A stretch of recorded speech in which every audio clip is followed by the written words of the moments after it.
C'est lié moi nzambale koki na tayi na ye alatisi. Après wana bakoti na église azu mafuta ya onction asopeli. Après wana mutoyo soki alingi amatana cher il faut kaka misalo esalem. Or awa temple alobi ke ezande biso. Nde omoni awa bazo opposer Moïse na Jésus. C'est que sacerdoce mibale ekeseni. Jésus nde mutu aoya kozonga. Atemi na mapata azobenda kabiso eza Moïse te. Po lelo soki osambela na nous selon biloko ya Moïse, c'est que ozozela Moïse akoya kozonga kozwa yo. Or que Moïse azonga te. Moïse oyebi ka akendaka prison. Azalaka prisonnier bisika akufaka. Jésus akitaka ake ko ramener ye. Nde bakenda déjà bamata. Biso ba oyo toza vivant parce que balobi génération yo koleka te. C'est que na kati ya génération oyo, o mona déjà mamunyo so ese koki. Bien aimé kozela te que yo komona guerre mondiale. Guerre oyo koya wana. Yo zala nakati te, yo za chrétien, oko participer na troisième guerre ozo kawana te. Tango ozo ka ba pays nyonso ba bongisa minduki. Okanti ezani, si guerre oza. Shalom, shalom de partout, bozita kolenda biso. Eza toujours l'homme de Dieu, le pasteur Jean-Paul Nchate Wemba. Je crois toza toujours na thème toza ko continuer parce que depuis la fois passée, nde to fungola ki yango sur l'enlèvement et la fin du monde. C'est que to kende ko talisa ke za terme mi balé oye keseni. Enlèvement ezelo comme sous, fin du monde ezelo comme sous. Alors tu expliques qui c'est quoi l'enlèvement. Enlèvement est juste kaka Yesu akoya kolongo l'église na mokili. Alors tango longo l'église na mokili ezana fin du monde te. C'est que église oyo Yesu azoya kolongola eza ba oyo bazolanda idéologie na ye. C'est pourquoi totalisa que nakati enlèvement tozana deux formes parce que enlèvement Jésus azana batumsu baza en vie bamsusu pe bakufa. Bon, bakufa wana bakufa ikati na nkolo avant enlèvement esalema bango ba oseko.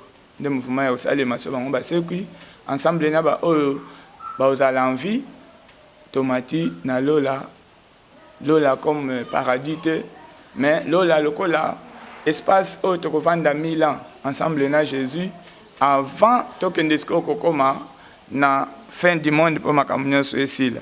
Alors lelo toye na sous-thème o ezali toujours na enlèvement qui sera enlevé. Tongi totalisa lelo banani bakozala enlevé parce que enlèvement liboso ezali enlèvement pe ya mibale ekozala. Alors totalisa qui la fois passée. C'est pourquoi na tanzambe apesi biso avant tobanda matin na biso alelo to sambeli muke. Yesu merci pour une occasion favorable. Facilité peut favoriser. Moko na moko amona yo pe akumisa yo. Nyonso akolanda biso apambolama.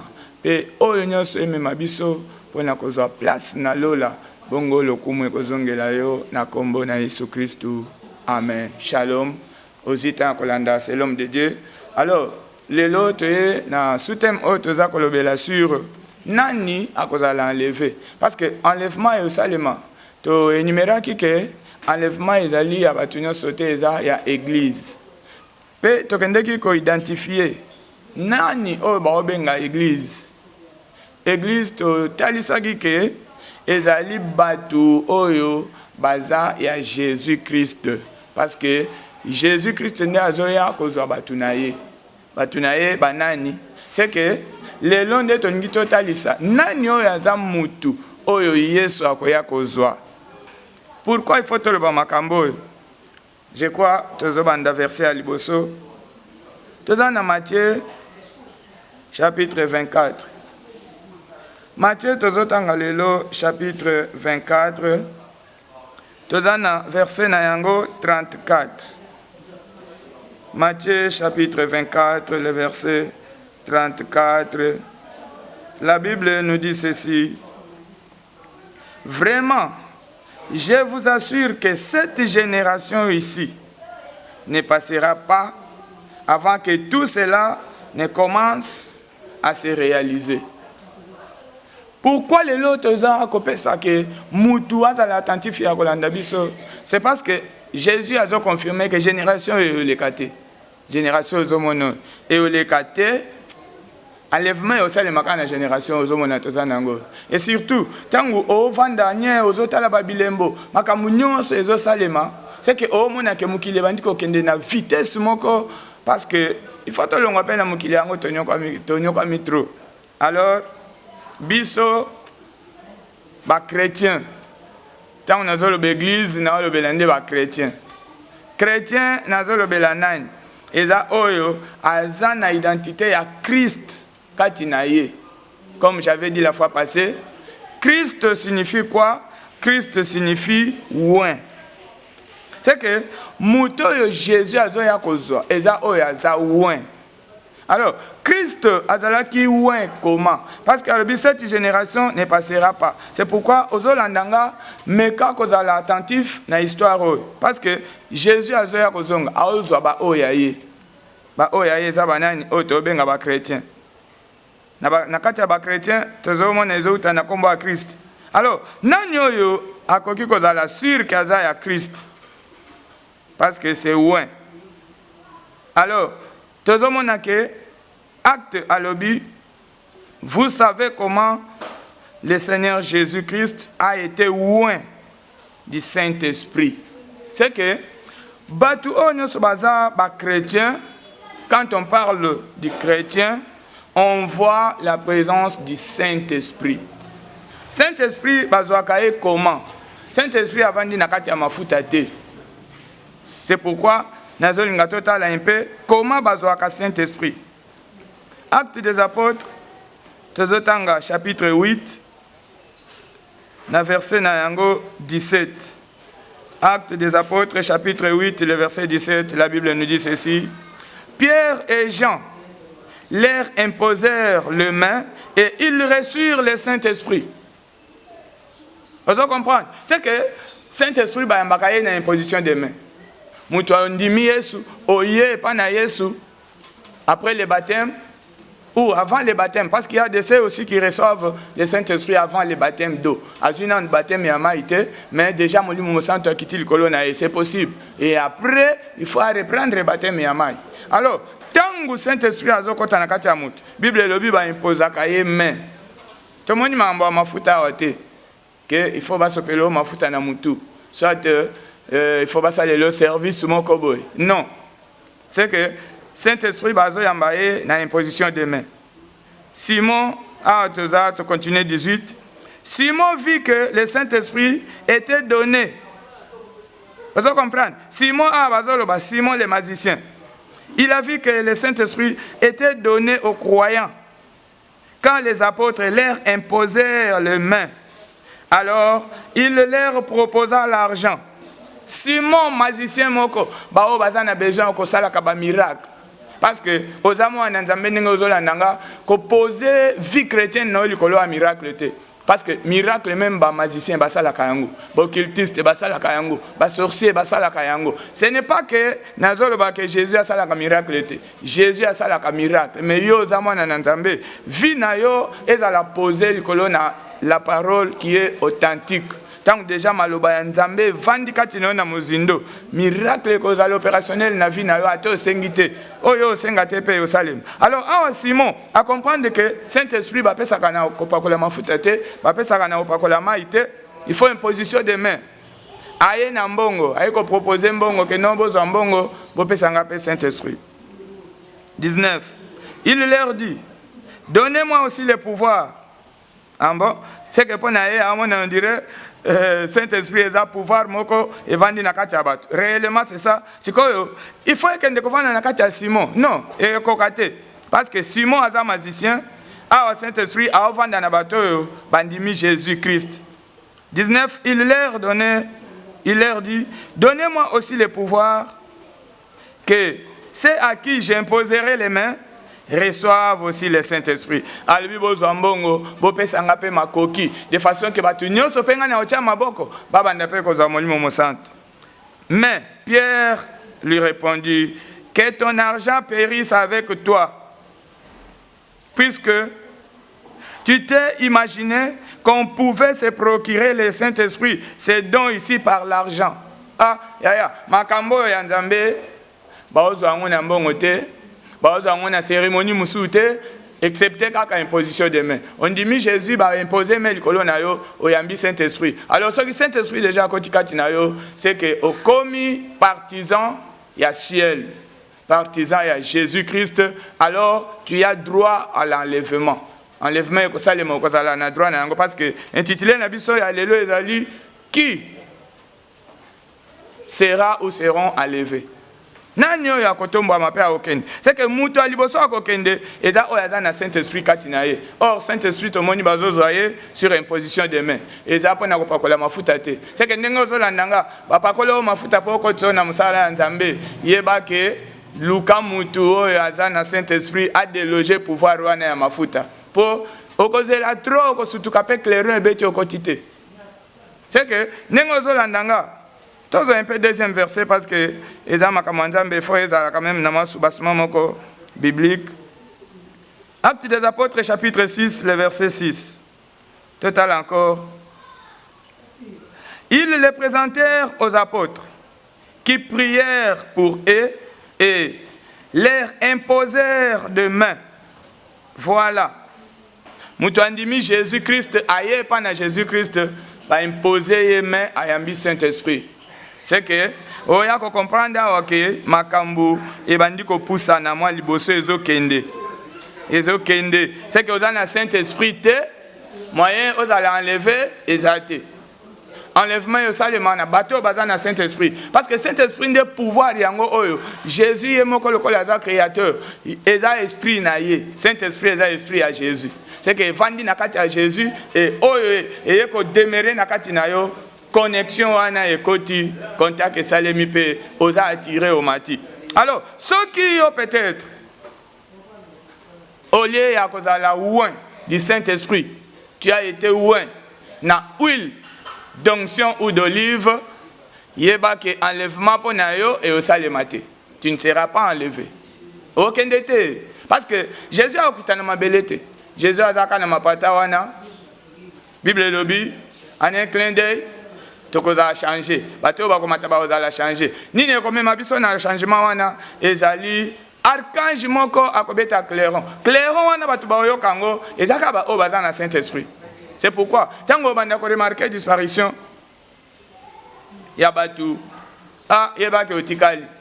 So yo ki clairon wana te, c'est-à-dire otikali atana banzambaloza nango otikali. C'est pourquoi nazo biso qu'avant le temps wana ekoka tala comment tu as été introduit dans l'œuvre du Seigneur. Cette œuvre du Seigneur, comment est-ce que tu as été introduit? Ceux qui ont introduit dans Moussala Nzambe à travers Bamafuta, Banzambala, Yebake, c'est encore le temps, il y a eu qu'on s'est préparé, qu'on dit ma Jésus, Christ.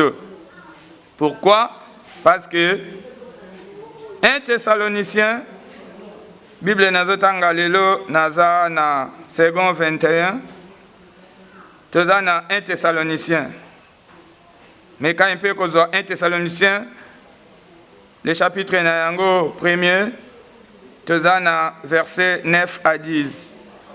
1 Thessaloniciens, chapitre 1er, les versets 9 à 10, la Bible nous dit ceci.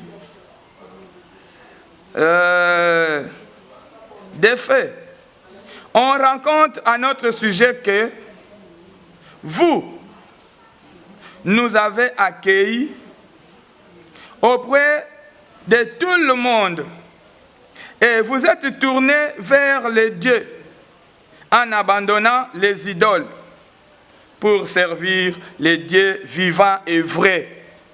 C'est que dans le monde où nous sommes là, tout celui qui a été loin de l'huile d'onction, soit huile d'olive, aza nakati ya idolâtrie. Alobi, ba ebisi biso, bino boyambi biso, na esengo nyonso, et surtout que bolongwe na kosalela babikeko. Bokoti siko na kosalela nzambe ya bomoi. Dieu vivant. Or, ba idole ezanini. Nenge totalanga ki la fois passée, Bible lobi okosala eke kote pona ko associer yango nanga na makamba prière. Tango osambela eke eloko moko boye komi ko empêcher yo. Prenons l'exemple lelo, olingo sala service moko boye. Service wana esengaka olata toge. C'est que celui qui j'ai été, moi, ça service à nous alate. Au moins, on a déjà que, toi, j'ai commis que coupon na yo. So, yango ezate, moi, ça la service ezate. Or, lelo, Bible le bin, nous on a vu ça temple à Saint-Esprit. Saint-Esprit ndi avant di 4. Na 4 na ye ba capacité nyo so ezali. Service nyo so lingo sala. Kaka présence ya Saint-Esprit wana 4 na yo. Et le ko empêcher ezate. Alors, alobi, et pour attendre du ciel son fils qu'il a ressuscité, Jésus de Nazareth, celui qui nous délivre de la colère à venir. C'est que Jésus a compris que tant il y a colère et l'ingé koka, ndiaza ko sala méthode aya a délivrer ba oyaye. Ba oyaye, notez bien que ezali oyaza na Saint-Esprit. Oza na Saint-Esprit te, oza yaye te. Totalistique que Saint-Esprit bazwakaye sur imposition des mains. Bazwakaye na mafuta te, bazwakaye na maite, bazwakaye na mungwa te. Service nyonso lelo soko kuti église. Faut basala musala moko ya makamu na Nzambe. Il faut basala service moko boy. C'est que oyo wana baza ba serviteur de Dieu te, mais bazali bato zoyoka spirit ndenge babenga kabango. C'est que bato bazosala ba service spirituel bazali ndenge moko na ba magicien ndenge moko na ba marabout parce que kuna il faut mélanger. Alors awa Bible lobi que longwa na bikeko yamba Jésus. Longwa na bikeko yamba Jésus. Alors pourquoi il faut muta longwa na bikeko? Parce que 2 Corinthiens, Tozana Lissusu, na chapitre 6, verset 16. Bible 2 Corinthiens, chapitre 6, le verset 16. La Bible nous dit, le verset 16. 16. Quel rapport peut-il y avoir entre le temple de Dieu et les idoles? En effet, vous êtes le temple de Dieu vivant. Comme Dieu l'a dit, j'habiterai et je marcherai au milieu d'eux. Je serai leur Dieu et ils seront mon peuple. Je serai leur Dieu et ils seront mon peuple. Qui sera ce peuple-là de Dieu? C'est tout celui qui a le Saint-Esprit. Quel rapport y a-t-il entre le temple de Dieu et les idoles? Quand on parle du temple ici, Bazo précisait que nous sommes les temples. Biso, toza temple, ndako ya Nzambe eza biso. C'est que ndenge yo za wana soko za chrétien veut dire ndako ya Nzambe. Quand on parle de Nzambe ici, on voit la présence du Saint-Esprit parce que le Saint-Esprit c'est l'esprit de Dieu. Ce qui a vandikati na yo veut dire nzoto wana ya yo comme temple. Si prenons l'exemple avant de katina nzoto oyayo nzoto comme temple, c'est que c'est ainsi il y a temple yangonde ko permettre ba service ya bonzambe salem yo sikonde oza nzoto no eza temple. Bon yebisanga na kati ya nzoto na yo sikoyo po olingo salela nzambe foza na huile d'onction, huile d'olive na kati ya nzoto eza esikani po temple nde yo wana ndenge oza mbimba bongo oza temple mutu tango aye pa na yo, c'est que il faut azwa service o eko soutenir et ça les musala moko boy yo sikoyo salela kaba huile d'olive balobi yonde mobimba na onde temple.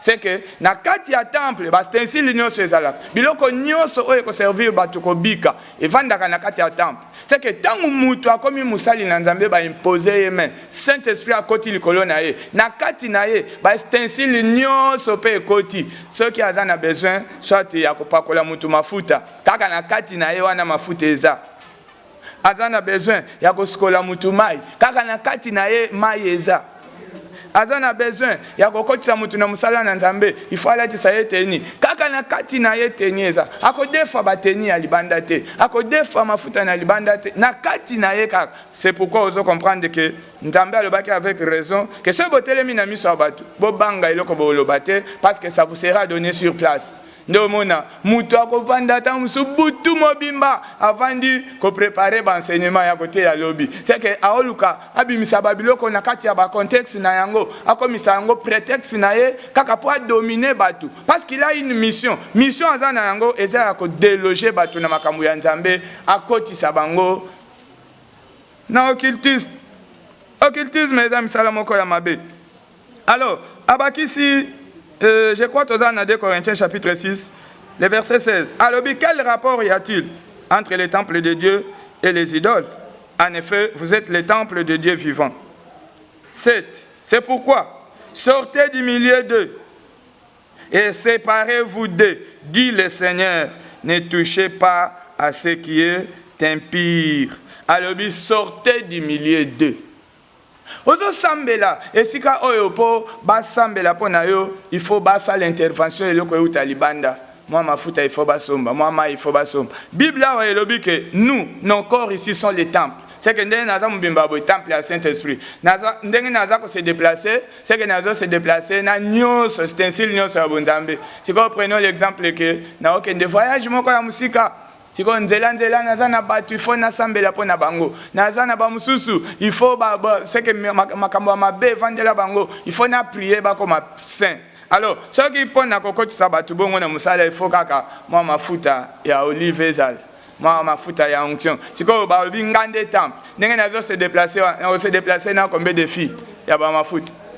Au moins que tant que mutu lelo a comprendre na makambo te, c'est que aza ignorant soit nande ko sala ke moyo za l'enlever exact. C'est pourquoi ndenge zo landanga Bible lobi tu es le temple. Na kati na yo ba c'est ainsi l'union sur ezali. Différence il faut ezala entre temple et nzambe na ba idole. Alors comment expliquer ça? Tomekana nous 2 Corinthiens chapitre 3 le verset 15. Bible le binin 15 na 16. Bible Ebsibiso 15 chapitre 3 le verset 15. Jusqu'aujourd'hui, quand les écrits de Moïse sont lus, un voile recouvre leur cœur. Mais lorsque quelqu'un se convertisse au Seigneur, le voile est ôté. Tilelo. Ceux qui battent, bazana nkosalela makambu ya Moïse. Ba rite de Moïse. Ozo kana Bible lobi ke elambe kangi na mitem. Mais quand motema se convertir pour dire que ceux qui mutazana nkosalela ba service ya ba huile d'onction lelo, il est d'abord azati lelo païen. Ayebi na onzambete parce que il faut Bible lobi lorsque les cœurs se convertissent. C'est que mutu tangu alongwe na ba mafuta elakisi ki abongwani sikoyo akomi nzambe. Hein, je crois relisons un peu le verset. C'est 2 Corinthiens chapitre 3, le verset 15. Que nous dit la Bible? Jusqu'aujourd'hui, quand les écrits de Moïse sont lus, un voile recouvre leur cœur. Mais, lorsque quelqu'un se convertit au Seigneur, le voile est ôté. Le voile est enlevé. Le voile est déchiré. Quand est-ce que cela se fera? C'est juste tangu mutu a abandonné modèle ya kosambela ya Moïse. Or, tu as dit que Moïse pour sambela, comme j'avais dit la fois passée, Moïse avant à côté de mutu na musala nzambe, il faut d'abord raïba azana tribu ni. So azana tribu ya Aaron te a okota te.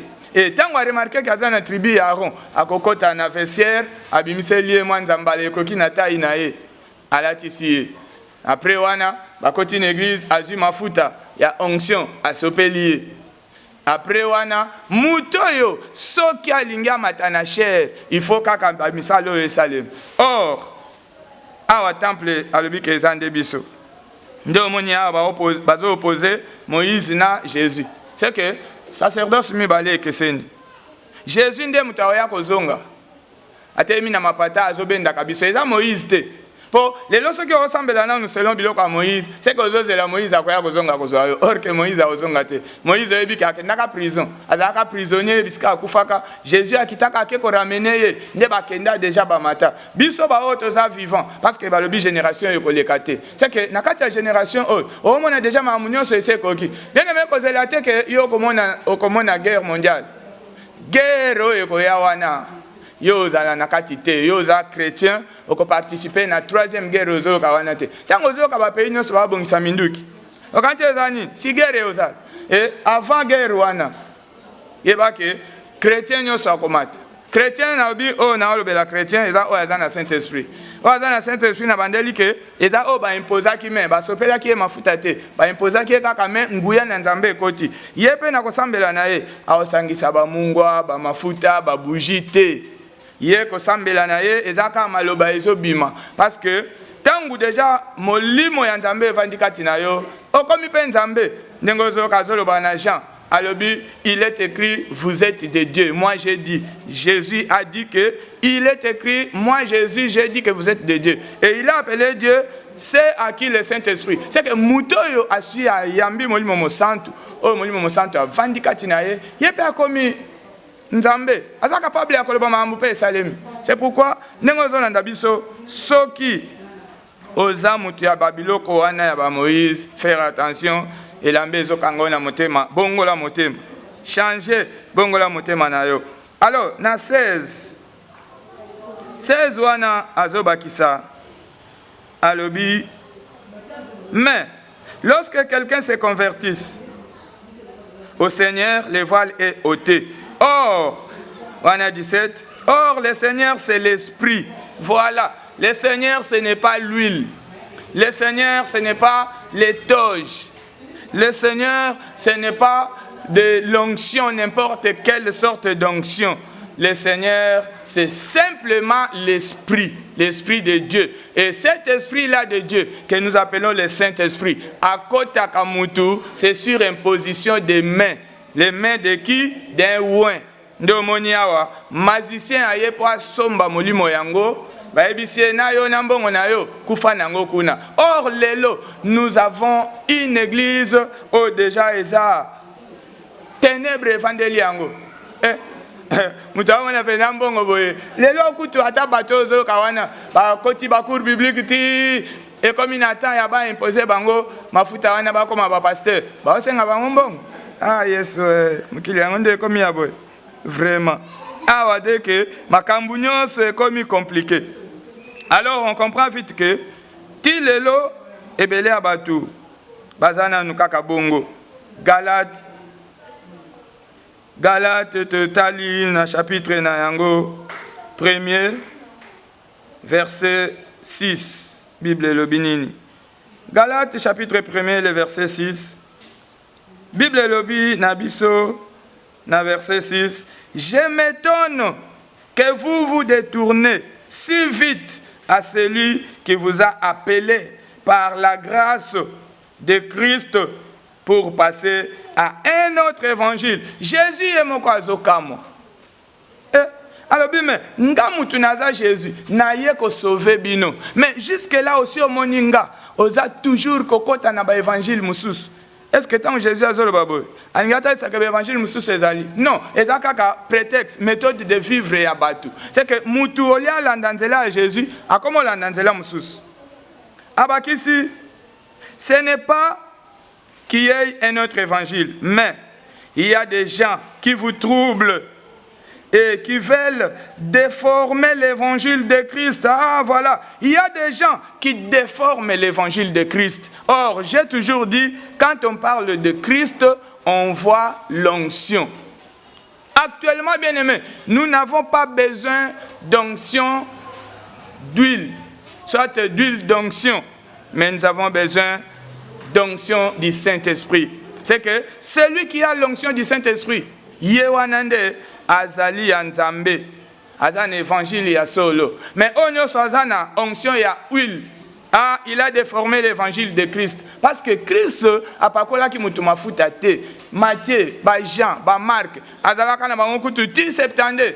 Les 70 nyonso ata mon côté oyo azwaki litanga mafuta boya sopelier. Bon, yo ozo sopela ka batu mafuta wana, ozo uta na idéologie oyo wapi. Ah, qui a dit qui baigne.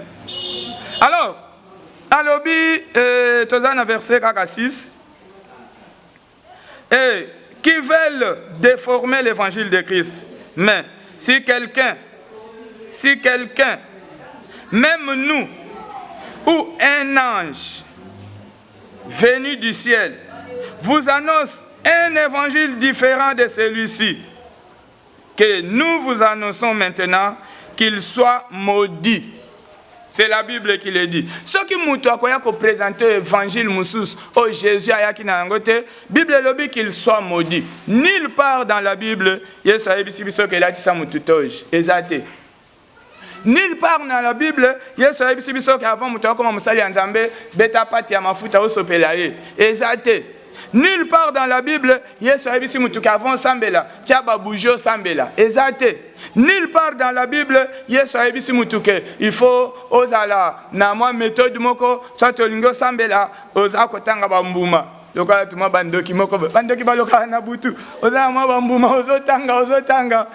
Nzambe alobi soki mutu akoya na évangile mususu o biso o nga Yesu na pesite alakela mamabe qu'il soit maudit. Alors c'est à partir de maintenant que nous comprenons batu nyonso o baye na ba évangile ya ba mafuta baye na ba évangile ya ba toge ya ba eza biloko ya Moïse oyoka ikuna ke bana bazana nu ba païen ti lelo parce que eloko yo confirmer que biloko wana ba osalango Eza d'abord total anan d'origine. Nzambe ayebisi nini pona évangile. Matthieu chapitre 10. Pona évangile Nzambe alobi nini. Matthieu chapitre 10 le verset 8. La Bible nous dit, je suis toujours dans le second 21. Matthieu chapitre 10 le verset 8. Bible alobi, guérissez les malades, ressuscitez, purifiez les lépreux, chassez les démons.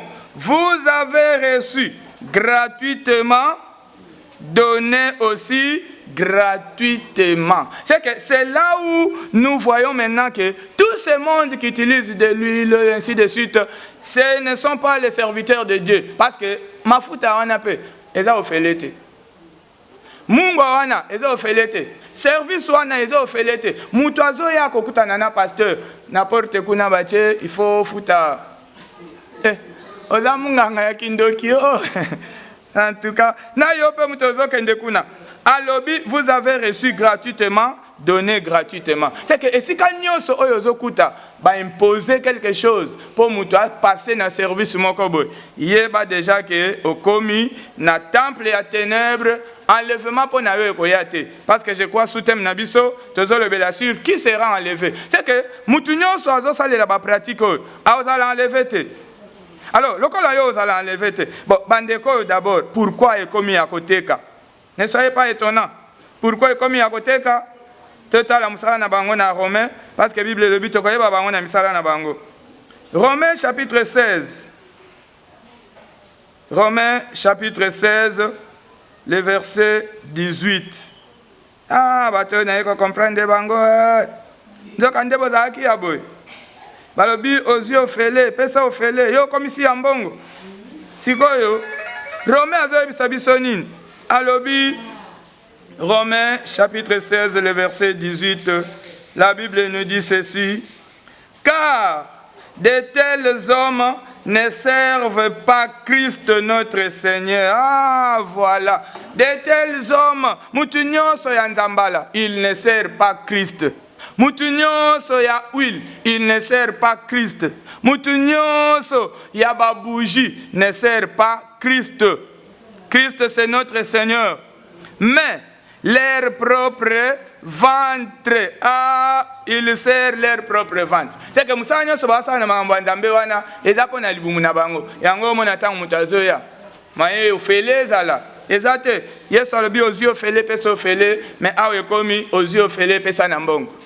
Ah, yango wana pena bakura yango bakenda kozoeza ya mbongo. Oui, justement, baza bango nyonso na kati ya liboke moko. C'est que tango ozomona ke vina yo okomi na kati ya musala nzambe mendiant et puis mendicité yango eye kokoma, c'est que omona penda un criminel oliaza na mbeli na maboko, mais un criminel avec la Bible. Asimbi Bible ndezo permettre ye na ko torturer batu. Bible ndezo permettre ye na ko bebisa ba vie ya batu. Alors, à l'obi, ils ont leur Dieu. Leur Dieu, c'est leur propre ventre. Alors, il fait comment? Par des paroles douces et flatteuses. Il trompe les cœurs des gens simples. Ah, il trompe. Lokuta tina cher ndesiko koyoka ba prophétie ndenge na ndenge atali kaka yo amoni yo mako konda maboye ah oyo penda ifona beta na moni azana souffrance ah yo na mona oza penda ko kangama mbongo nonyo seka yo moni yango ndenge yo zabo soki penda yo za ko kangama te yo moni yango seke omona ke bango nzambe ezali bumu yango lokwa nzambe eza libumu moyen bapesa gratuit eza te ntango ozoya il faut mwa amande ezala. Alors est ce que eza kaka moko totali nanu lisu na Philippiens est ce que eza normal makambo c'est que o comprendre que mutu nyonso azosalela nzambe na forme oyo nde omona allo papa ngai awa moyen te lokolo oza moyen te wana naamona ebele ya bademo bantoure babi fo baboma yo kaka alors mpo okufa te sala action de grâce tinda 20 000 nzambe ayebi na monta ya bambongo en tout cas bino boza somo mpenza. Philippiens chapitre 3 le verset 19. Philippiens chapitre 3 le verset 19 Bible ezoyebisa biso nini. Philippiens chapitre 3 le verset 19 c'est que awa tozoyekola banani bakozala enlevé oza na bapratique oyo kozala enlevé te. Chapitre 3, le verset 19, Bible lobby. Leur fin, c'est la perdition. Ils ont pour Dieu leur ventre. Ils mettent leur gloire dans ce qui est leur honte. Et ils passent qu'aux réalités de ce monde. Ils pensent plutôt qu'aux réalités de ce monde. C'est que Moutou Aboye, ce qu'Azali Bosso na yo. Oh, si ako 13 yo, olio bangatambeli, mais azande na Bible, a 13 na Bible. Ndo omona ke bato yo moyen lola efungwa mpo na bango et ozalate. Et ozalate, pourquoi ozalate? Parce que 1 Corinthiens, je crois tu tikali na 1 minute muketo chite, numéro na biso eza wana na se, ceux qui omoni kaka yango ozana besoin eza WhatsApp, okoyi kokota en contact, like vidéo oyo like yango, c'est que s'abonner parce que tokomi na temps ya mutu kokosa yo lisute s'abonner bientôt enlèvement ekosalema batu nyonso bakozala enlevé baguerre ekokomela bango te ba 666 bango bavivre yango te po ba événement nyonso wana ekoya enlèvement esalema nyonso wana ekotikala po Israël enyokama c'est que eloko ya suka ekotikala kosalema ezande il faut nanu ba combattre Israël c'est que ba pays ya ba islam musulman nyonso baza aux alentours ya Israël bakobundisa Israël guerre makasi ekosalema nde omona pena ke engindi ya kosakana te. 1 Corinthiens chapitre 11. Chapitre 11, le verset 1er. Bible lobini. Soyez mes imitateurs, comme moi je le suis de Christ. Voilà. Paul azoloba. Yom tozolanda biso sikoyo. Alobi imiter Paul, lokola Paul pe a imitaki Jésus. Soki Paul alatisaki batu banzambala, yo pe latisa bango nzambala. Paul soki sopelaki batu mafuta, yo pe sopela bango mafuta. Parce que ya lobi azo imiter Jésus. C'est que Jésus makambo ya salaki yango nde Paul a osala. Alors alobi biso ba o ya lelo. Tout ça ba imitateur ya Jésus. C'est que ya Paul. Bon, bien aimé mais kana nkotala na ndenge ata ya sérieux. Musala yo zo salo. Est-ce que Paul a salaki yango bongo? Est-ce que Jésus a salaki yango bongo? C'est que tango za na kati ya ba pratique ozali traduit praticien. C'est que oh mususu oza maître spirituel. Oza maître spirituel kene na bunganga. Ozo kosa na Bible na maboko pona ni. Po comme il faut ba bague ya chance. Bague te bien ngo ezaka magique. Il faut un porte-monnaie angélique. Porte-monnaie angélique, tu es bien go. Et ça biloko ba magicien, et ça biloko ba occultiste. Au quotidien on a Bible ndengeni. Bima rejoindre nzela wana. Ceux qui olingi enlèvement pona yo, luka ouin de Dieu. Acha yo maboko. Milimu nyonso wana ya mabe, evangelio est libéré parce que bato yo baye na mokili pona ko détruire l'église. Ndozo mona yo mutozola nanga ozamo na nzambe. Ozana besoin comment na gloire ya nzambe. Bima na kati na bango alobi sortez du milieu d'eux. Sortez du milieu d'eux. Alobi nous devons imiter le Seigneur Jésus-Christ. Oh Jésus a salaki yango nde biso pe tokosala. Ateyaki biso pe tokote. Apakolaki mutu mafuta te, biso pe tokopakola mutu mafuta te. A imposa ki batume. Alobi maloba landanga. Yo pe koyebisa mutu kaka landanga. Tomeka kosukisa verset asuka. Tozana 2 Corinthiens, chapitre 6, comme ça, tu m'as éclaircir, après tu stopper, tu continuer dans l'émission Ekolanda. Chapitre 6, le verset 16. Nalobi s'abonner. S'abonner, Au moins, à ce qu'on s'abonne, ngonga moko ekobima beta pe na ngonga wana. De façon qu'à tout moment, c'est quelque chose qui est raté yote. Alors partagez peu émission. Quand ndengo zo partager, ndengo nzambe pe aosalela yo ngolu pe bolamu ezokota na vie na yo. Alors imitez le Seigneur. Parce que c'est lui notre Dieu. Yaya, ceux qui ont imité Jésus, bah oh ils ont imité wana, bah on est banzambe na yo. Alors on comprend bien que selon enlèvement, banani ba kozala enlever et ça bah oh bazo garder identité, idéologie, il y a Jésus-Christ. Christ là kisi ba pakola mina molimo, makambo molimo evangeli na kati eza libanda te. Imposition de main, il y a une seule méthode. En dehors imposition de main, ceux qui font ça la service moko, ils allaient service peut-être il y a jeûne, soit bah nuit de prière. Voilà les services au bananzambe basala. Bananzambe basala ka bilo c'était au sombi moi makasu au eza kindo ki pire simple. Alors nzambe azana besoin yo mona gloire na ye. Pour mona gloire na ye, longwa na makambo na ya mabe, zwali lobana Yesu. Yango nde eza nguya na bonzambe vanda kati na yo okoma intouchable partout. Et tant que clairon ekobeta okomata parce que enlèvement akoya d'abord kozwa église. Église eza ba oya ye. Ba o musuba otikala ba kozela sikoyo. Deuxième enlèvement oyekozala après grande tribulation. C'est que grande tribulation est allée après enlèvement. Ce qui bisote au pays déjà, Satan a quitté Siko. 666 est comme une opérationnel. Abandi ko frappé. De ba guerre pe koti alors mokili peli.